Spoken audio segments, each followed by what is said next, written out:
Shalom semua, perkenalkan kami kelompok 6 yang beranggotakan Cynthia Harman, Hana Priscilla Sejati, Jembri Barnabas Olang, Yasser Rimone, dan juga Yosi Martel Sinaga akan mempresentasikan tokoh yang kami pilih, yaitu matematikawan terkenal yang bernama Fibonacci.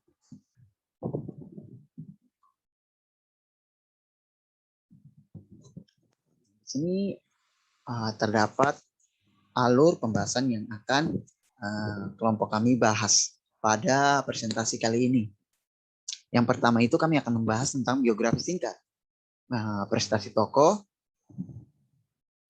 dan pengaruh ide atau gagasan tokoh tersebut yang memiliki relevansi dalam kehidupan saat ini. Kemudian kami juga akan membahas tentang WKA atau wawasan Kristen Alkitabiah yang di dalamnya terdapat perspektif Kristen dalam memandang peran dan pengaruh tokoh.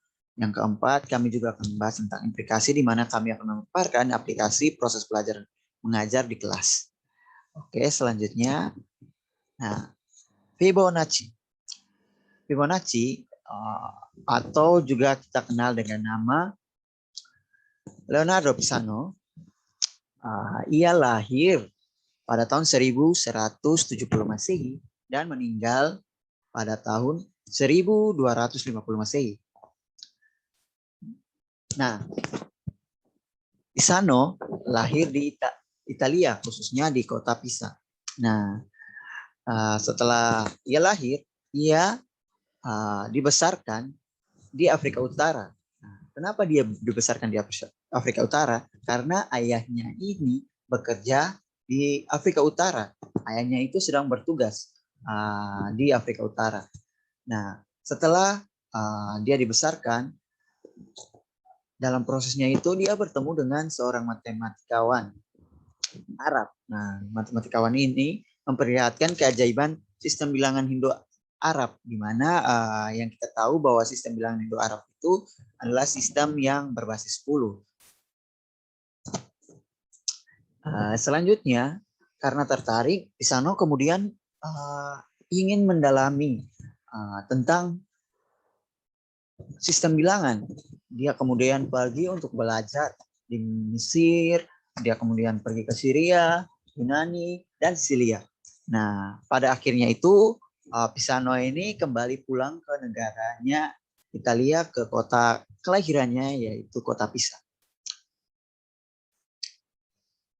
Nah, Fibonacci itu kembali ke Pisa pada tahun 1200. Kemudian pada 1202, Fibonacci ini menulis buku yang sangat terkenal, yaitu buku Liber Abaci.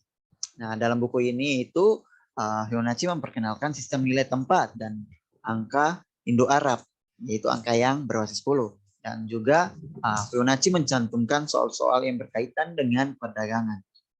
Kemudian Fibonacci juga memperkenalkan barisan atau bilangan Fibonacci, yaitu bilangan yang terdiri dari bilangan 1, 1, 2, 3, 5, 8, 13 yang kita tahu bahwa bilangan Fibonacci ini didapat dari menjumlahkan suku ke N dengan suku sebelumnya.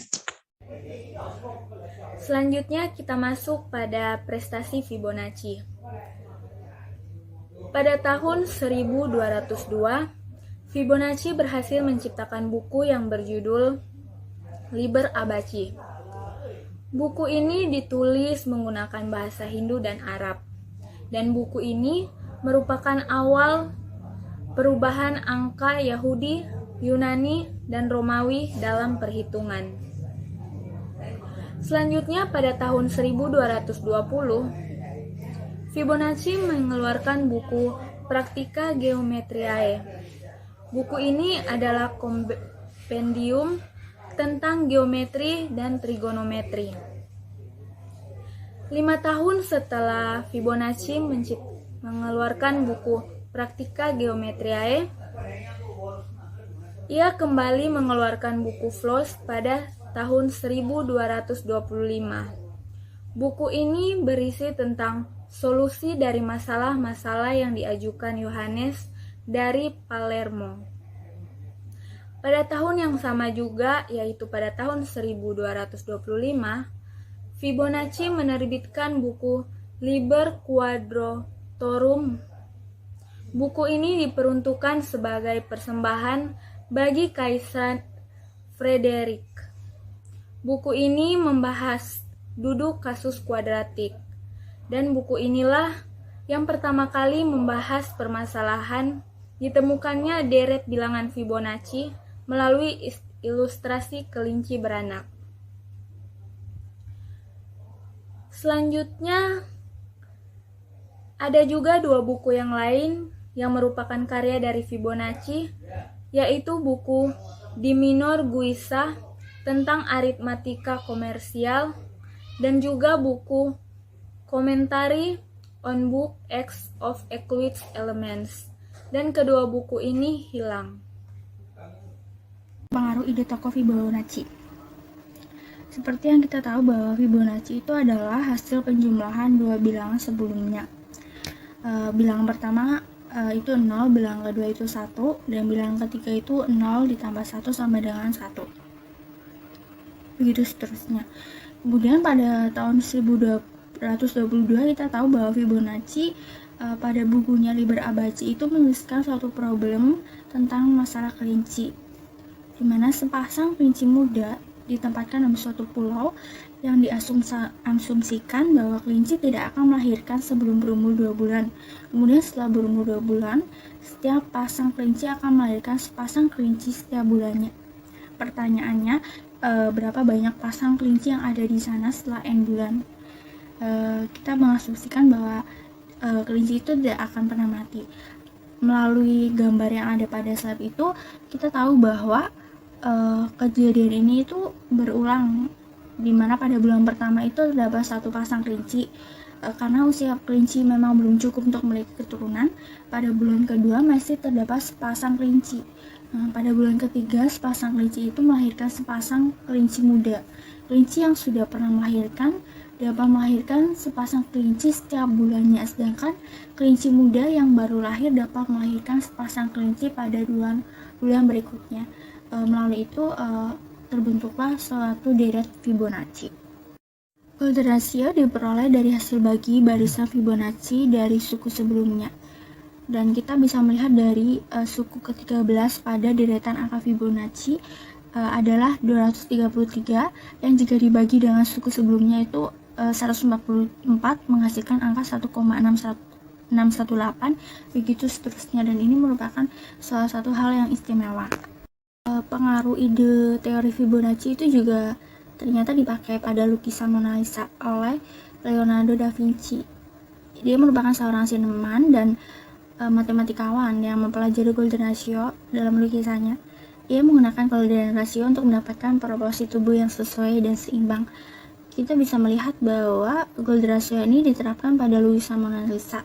Akan terlihat setiap garis dari segi 4 tersebut memotong titik-titik yang penting pada lukisan Mona Lisa, yaitu mata, hidung, dagu, dan senyum pada bibirnya, sehingga perbandingan dari jarak pada bagian-bagian tubuhnya memenuhi golden ratio. Tapi komposisi foto merupakan salah satu hal yang dipertimbangkan untuk menciptakan karya. Dalam menentukan komposisi pada sebuah foto, tentunya punya aturan main berdasarkan pengalamannya gitu. Memang jika seorang fotografer pemula, ya memang tidak ada salahnya untuk mengetahui terlebih dahulu macam-macam komposisinya. Salah satunya komposisi yang bisa dibilang sebuah hitungan matematis dan menentukan letak titik yang menjadi poin utama dalam suatu karya foto dikenal dengan istilah golden ratio. Golden ratio dalam dunia fotografi ini merupakan salah satu garis pembantu dalam menentukan komposisi. Seorang desainer tentunya lewat layout di website atau desain grafis yang digunakan untuk mengatur elemen visual pada suatu halaman, dan tentunya butuh melibatkan komposisi sendiri untuk mencapai tujuan tertentu. Golden ratio di sini dapat digunakan untuk menentukan lebar panel sidebars atau bahkan ketinggian tampilan dalam menentukan tata letak pada website tertentu. Dan kita tahu bahwa golden ratio itu adalah angka irasional yang kita tidak pernah dapat mencapai kesempurnaan dalam sebuah desain. Dan meski tidak setiap komposisi desain dapat diturunkan menggunakan golden ratio, tetapi memang sudah seharusnya golden ratio ini dapat menjadi alat bagi desainer untuk menghadirkan keseimbangan dalam desain tersebut. Pengaruhnya juga pada komposisi golden ratio arsitektur, yaitu fasade bangunan atau suatu sisi luar eksterior sebuah bangunan. Dan menurut Wulan Indah Muhammad pada tahun 2015, jika ada yang menunjukkan ketidaksesuaian dengan teori proporsi golden ratio, maka peneliti membuat simulasi desain hingga diperoleh proporsi yang tepat. Dari sini kita bisa melihat betapa pentingnya proporsi itu, salah satunya melalui golden ratio ini pada dunia arsitektur. Bidang keuangan, di mana salah satunya Fibonacci retracement yang menetapkan target harga dalam saham yang sering digunakan orang untuk jual beli, untuk koreksi, untuk menentukan harga dapat bergerak naik dan turun, dan gambarannya juga dapat kita lihat di dalam slide ini. Dan ada permainan rasio di dalamnya. Rasio yang paling umum digunakan yaitu 23,6%, 38,2%, 61,8%. Dan ini ternyata didapat dari peran golden ratio. Salah satunya kita ambil contoh pada hasil pembagian suatu angka Fibonacci terhadap angka Fibonacci sebanyak yang selalu menghasilkan angka yang mendekati 0,618 yang kemudian diubah menjadi persen sehingga menghasilkan 61,8%. Kita bisa melihat peran penting golden ratio pada bidang keuangan. Ini merupakan beberapa contoh pengaruh ide teori Fibonacci.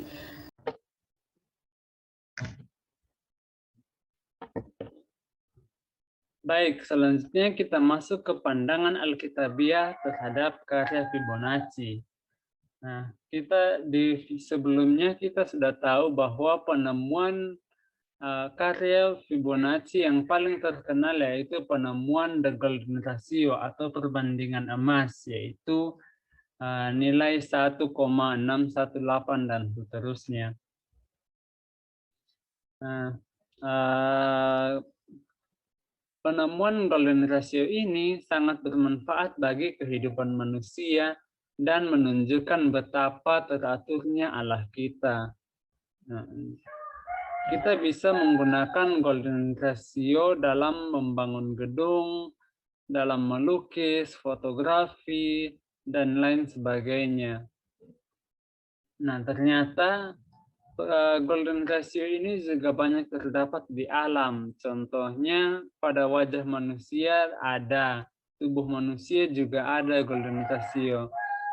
Nah, jika kita melihat struktur tulang pada jari-jari kita, kita bisa melihat golden ratio juga di situ. Pada bunga matahari juga terdapat golden ratio, sehingga membuatnya membentuk pola yang teratur. Pada cangkang kerang juga. Masih banyak lagi penemuan di alam yang ternyata terdapat golden ratio ini. Hal ini tentu saja menunjukkan betapa mulianya Tuhan kita dan betapa teraturnya Tuhan kita begitu. Sehingga kita sebagai manusia dalam mencari ilmu pengetahuan seharusnya tidak boleh sombong karena kita hanya menemukan, bukan menciptakan. Allah lah yang menciptakan semua itu. Dan kita pun bisa melihat bahwa langit menceritakan kemuliaan Allah dan cakrawala menceritakan pekerjaan tangannya. Nah, dari sini kita sudah tahu bahwa kita hanya bisa menemukan, bukan menciptakan. Lalu apa yang harus kita lakukan dengan penemuan tersebut?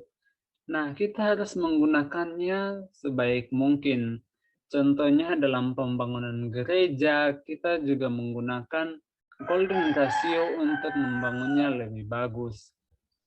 Karena kan tidak mungkin kita membangun sesuatu yang seadanya saja begitu.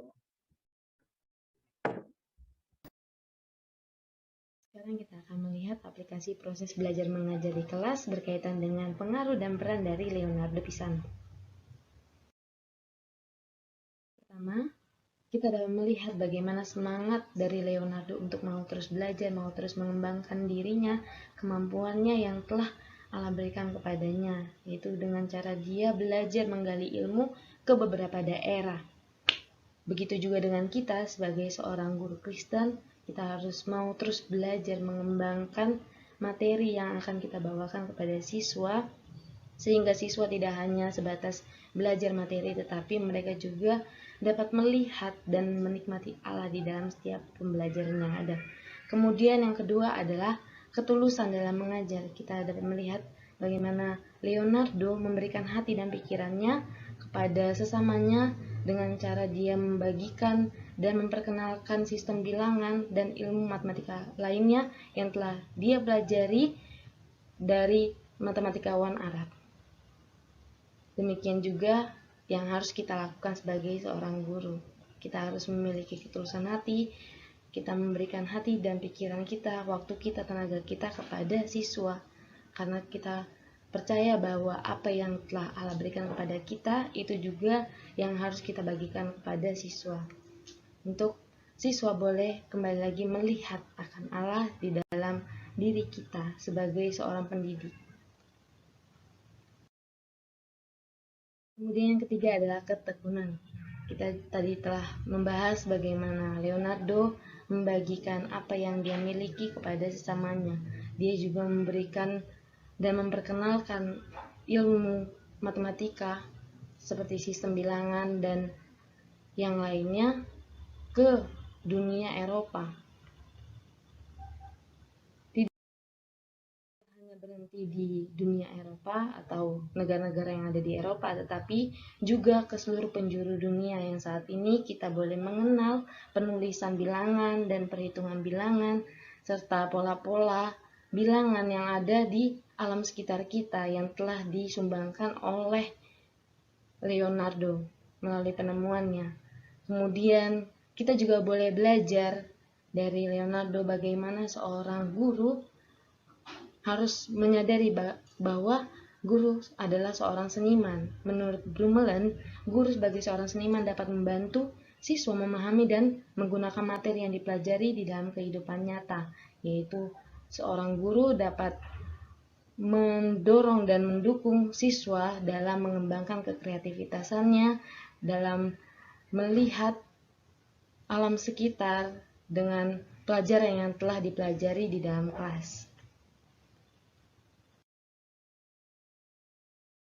Kemudian kita juga dapat belajar dari penemuan Leonardo yang berkaitan dengan pola bilangan, yaitu deret Fibonacci.